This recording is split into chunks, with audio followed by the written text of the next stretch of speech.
बेखौ फैगौ 7 आरो 8 जानुवारियाव जोंनि गहपुर आन्चलिक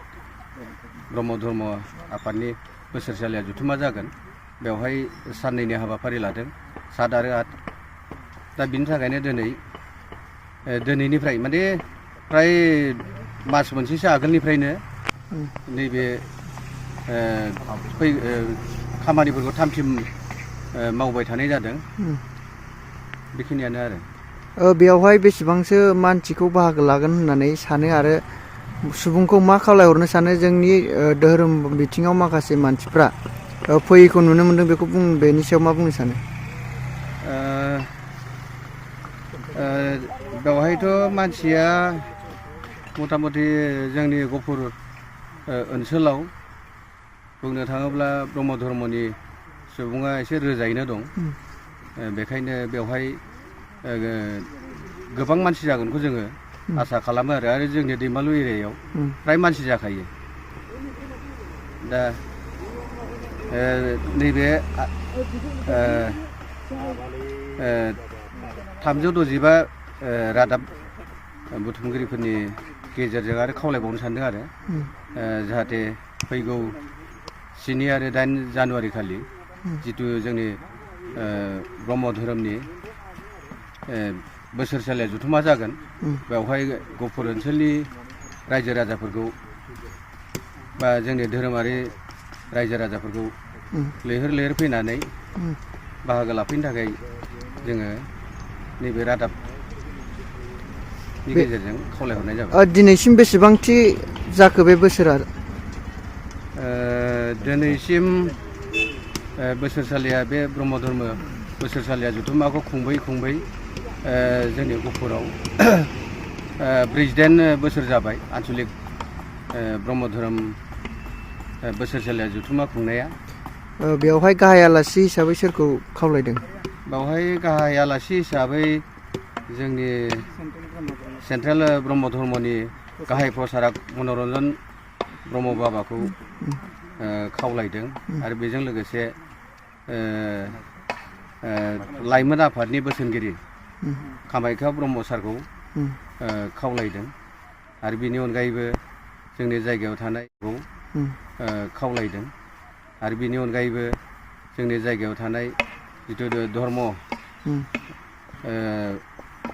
बाबामोन गाहाय प्रसारक बिसोर गासैखौबो खावलायनाय जादों मथा मथि आलासि हांख्रायनाया 50निबो बांसिन जागोन दा बे 50निबो बांसिन आलासिफोरा बेवहाय नुजाफैगोन आरो আমি আমাৰ আঞ্চলিক অধিৱেশনখন হ'ল আমাৰ 48তম যি অধিৱেশন এই অধিৱেশনখন আমাৰ তেতিয়াৰে পৰা 48 বছৰৰ ধৰি আমাৰ প্ৰাথমিকে আমি প্ৰত্যেক প্ৰাথমিকে আঞ্চলিকক আমি সভাপতি দিব লাগে এয়া হ'ল প্ৰতি প্ৰাইমাৰী মানে আমাৰ 7 বছৰে এবাৰ কৰে আমাৰ আঞ্চলিকত 7খন প্ৰাথমিক আছে এই আমি আজি সেই আঞ্চলিক অধিৱেশন পাতিবলৈ আমি যি এটা প্ৰস্তুতি লৈছোঁ সেয়া আমাৰ হ'ল আমাৰ চেণ্ট্ৰেলৰ আমাৰ যিজন গুৰু তেখেতলৈ আমাৰ আঞ্চলিকৰ সমিতিয়ে নিমন্ত্ৰণ জনাইছে তেওঁলোক আহিব আৰু লগতে আমাৰ ইয়াত আমাৰ লোকেল বা আমাৰ গহপুৰ সমষ্টিৰ বিধায়ক ডাঙৰীয়া থাকিব আৰু আমাৰ বিডিঅ' মহোদয় থাকিব ঠিক তেনেকৈ আমাৰ কিছুমান ইয়াত মানে আলহী নিমন্ত্ৰণ কৰা হৈছে অতিথি নিমন্ত্ৰণ কৰা হৈছে সেয়েহে আমি এই যি অধিৱেশন এই অধিৱেশনখন চলাবলৈ আমি ইয়াত ৰিচেপশ্যন এটা কমিটি গঠন কৰি দিছোঁ সেয়া হ'ল আমাৰ ৰিচেপশ্যন কমিটিৰ সভাপতি প্ৰতাপ নাৰ্জাৰ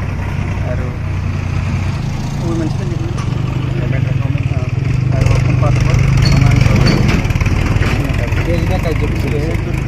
এনেই মানে আমাৰ দুদিনীয়া হ'ব কিন্তু আমি 3 দিনৰ পৰা আৰম্ভ কৰিম প্ৰথমে আমাৰ হ'ব প্ৰথমে যিদিনা আমি কৰিম সেইদিনা আমাৰ ইয়াত যজ্ঞৰ পৰা ধৰি ৰাজহুৱা আমাৰ কমিটি এখন হ'ব আমাৰ ভৱিষ্যতৰ যি আমি সভা পাতিম সেই সভাৰ মানে শুভকামনা কৰি আমি যজ্ঞ পাতিম তাৰ আমাৰ যথেষ্ট আমাৰ প্ৰাথমিকৰ ভক্ত সমাগম হ'ব আহিব সেই দিনটোলৈ আমাৰ 3 দিন হয় আৰু পিছদিনা আমাৰ আঞ্চলিকৰ ভক্তবৃন্দ আহিব আৰু তাৰ পিছদিনা হ'ব মুকলি হ'ব 8 তাৰিখে। কিমান সংখ্যক মানুহ সমাগম হোৱা সম্পূৰ্ণ এনে সমাগম আমাৰ আঞ্চলিকৰ যিখিনি ভক্ত সেইখিনি আমাৰ প্ৰায় 1,500লৈকে হয়, 1,500লৈকে হয়। বাকী আমাৰ এই প্ৰাথমিকৰ যিখিনি সেইখিনিও মানে আমাৰ 1,500 মানলৈকে হয়। মোটামুটি 3,000 4,000 মানুহ সমাগম হয়। ঠিক আছে, অনুষ্ঠিত কৰিছে জানুৱাৰী 7 আৰু 8। কিমান সংখ্যক মানুহ ইয়াত সমাগম ঘটিব? ইয়াত